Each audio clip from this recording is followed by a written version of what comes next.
കൊൽക്കത്തയിൽ യുവ ഡോക്ടറെ ബലാത്സംഗം ചെയ്ത് കൊലപ്പെടുത്തിയ സംഭവത്തിൽ വ്യാപക പ്രതിഷേധം. സർക്കാർ ആശുപത്രികളിലെ OP സേവനം സ്തംഭിപ്പിക്കാൻ റെസിഡന്റ് ഡോക്ടേഴ്സിന്റെ സംഘടന ആഹ്വാനം ചെയ്തു.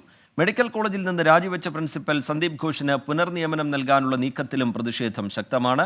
വിഷയത്തിൽ വനിതാ കമ്മീഷൻ വിശദമായ റിപ്പോർട്ട് തേടിയിട്ടുണ്ട്. കൊൽക്കത്ത ആർജിക്കർ മെഡിക്കൽ കോളേജിലെ റെസിഡന്റ് ഡോക്ടർ ക്രൂര ബലാത്സംഗത്തിനിരയായി കൊല ചെയ്യപ്പെട്ട സംഭവത്തിൽ പ്രതിഷേധം ശക്തമാക്കുകയാണ് ഡോക്ടേഴ്സിന്റെ സംഘടനകൾ. രാജ്യവ്യാപകമായി സർക്കാർ ആശുപത്രികളിലെ OP സേവനം സ്തംഭിപ്പിക്കാൻ federation of all India medical association ആഹ്വാനം ചെയ്തു. റെസിഡന്റ് ഡോക്ടേഴ്സിന്റെ സംഘടന കേന്ദ്ര ഏജൻസിയുടെ അന്വേഷണം ആവശ്യപ്പെട്ട് കേന്ദ്ര ആരോഗ്യമന്ത്രി JP നഡ്ഡയുമായി കൂടിക്കാഴ്ച നടത്തിയതിനു പിന്നാലെയാണ് സമരം ശക്തമാക്കാൻ ആഹ്വാനം ചെയ്തത്. കേസിൽ CBI അന്വേഷണം ആവശ്യപ്പെട്ടുള്ള ഹർജികൾ കാൽക്കട്ട ഹൈക്കോടതി ഇന്ന് പരിഗണിക്കും. ആശുപത്രി സൂപ്രണ്ടിനെയും ചെസ്റ്റ് മെഡിസിൻ വകുപ്പ് മേധാവിയെയും പോലീസ് ഇന്ന് ചോദ്യം ചെയ്യും. വനിതാ റെസിഡന്റ് ഡോക്ടർ ആത്മഹത്യ ചെയ്യുകയാണുണ്ടായതെന്ന് കുടുംബത്തെ ആശുപത്രി സൂപ്രണ്ട് അറിയിച്ചിരുന്നതായി റിപ്പോർട്ടുണ്ട്. ആശുപത്രിയിലെ 7 റെസിഡന്റ് ഡോക്ടേഴ്സിനെ പോലീസ് ചോദ്യം ചെയ്തിരുന്നു.